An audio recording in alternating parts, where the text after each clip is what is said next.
मौका था चौका मारने का, लेकिन चूक गए राहुल गांधी। सदन में सरकार को घेरने चले थे, लेकिन नहीं चल पाया दांव।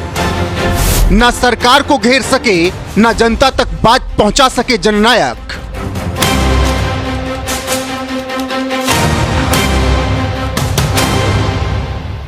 ऑपरेशन सिंदूर को लेकर जब सदन में चर्चा शुरू हुई तो विपक्ष के पास मौका था सरकार को घेरने का, जनता तक अपनी आवाज पहुंचाने की। लेकिन नेता प्रतिपक्ष राहुल गांधी ने लोकसभा में ऑपरेशन सिंदूर पर बहस के दौरान एक महत्वपूर्ण अवसर गंवा दिया, जहां वो सरकार को प्रभावी ढंग से घेर सकते थे। लेकिन उनकी रणनीति और भाषण में कई कमियां एक बार फिर से दिखी, जिसके कारण उनकी बात जनता तक सही ढंग से पहुंच नहीं पाई।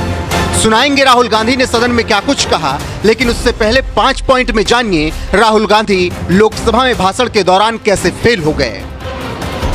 कहानी बनाने में असफल हुए।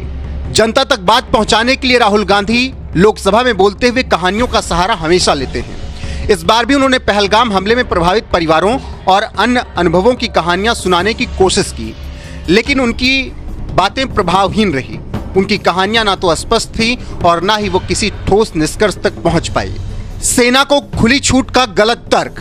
राहुल ने कहा कि सेना को ऑपरेशन सिंदूर जैसे अभियानों में पूरी स्वतंत्रता होनी चाहिए, क्योंकि सैनिक शेर हैं और उन्हें पिंजरे में नहीं रखा जा सकता।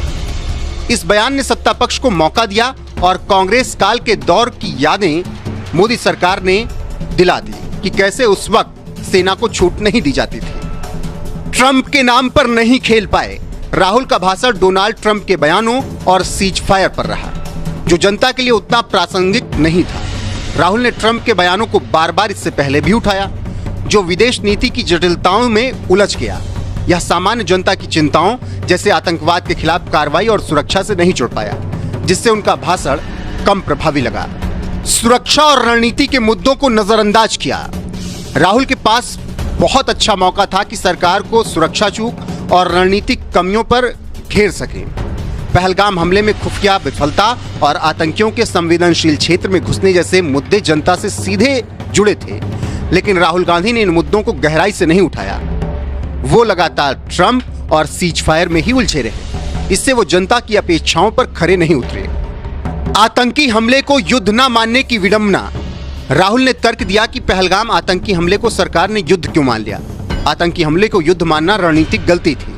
ये तर्क कई लोगों को गलत लगा, क्योंकि भारतीय जनता आतंकी हमलों को गंभीर खतरे के रूप में देखती है।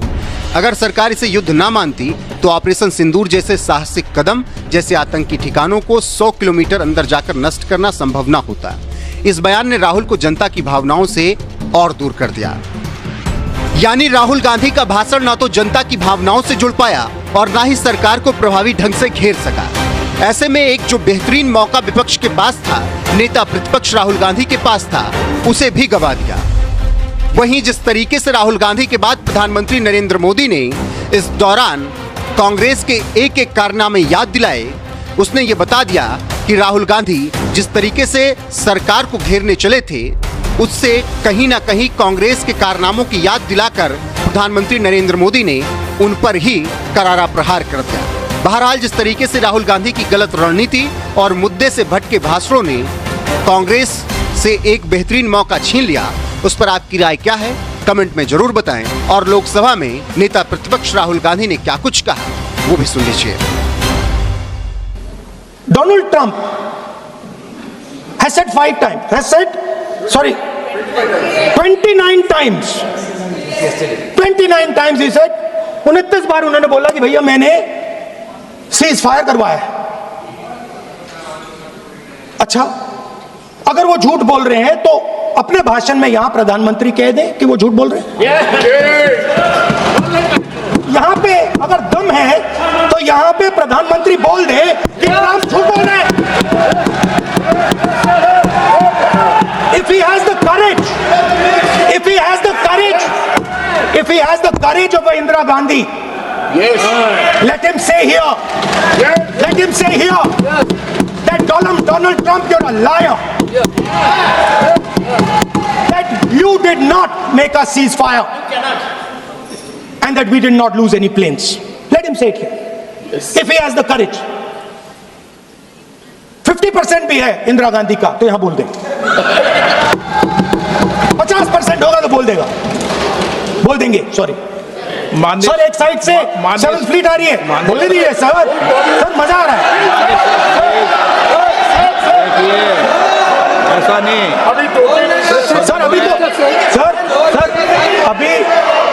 सर अभी तो मैंने ओपनिंग नहीं किया सर। आपका समय अभी तो मैं सेट हो रहा हूँ। समय आपका कम। अभी सेट हो रहा हूँ सर, थोड़ी ढील दीजिए। अगर दम है, अगर सचमुच में दम है, तो आज शाम यहां प्रधानमंत्री को कह देना चाहिए Donald Trump is a liar, झूठ बोल रहा है डोनाल्ड ट्रंप।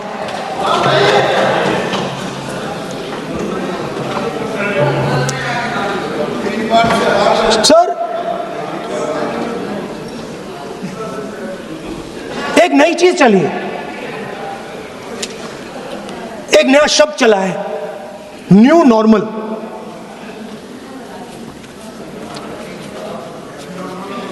कि न्यू नॉर्मल है,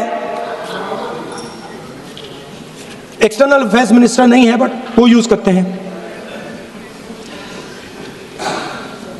भाषण में उन्होंने कहा कि सारे के सारे देशों ने टेररिज्म को कंडेम किया है। Absolutely 100% correct. मगर उन्होंने यह नहीं बताया कि पहलगाम के बाद एक भी देश ने पाकिस्तान को नहीं कंडेम किया है।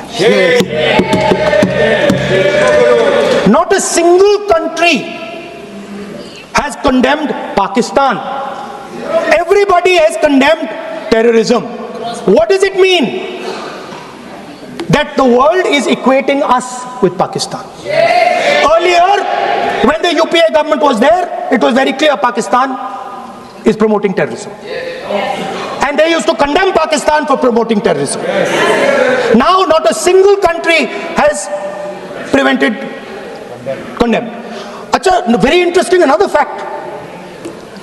I mean, sometimes this external affairs minister amazes me. मैं चौंक जाता हूं मैं.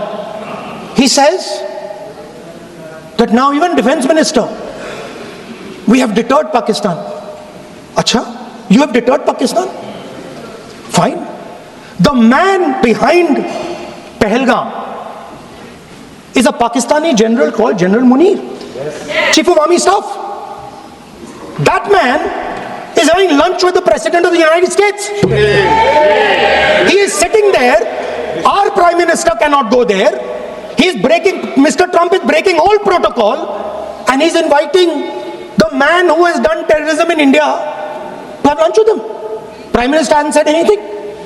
Prime Minister has not said, how dare Mr. Trump invite Mr. Munir to his office?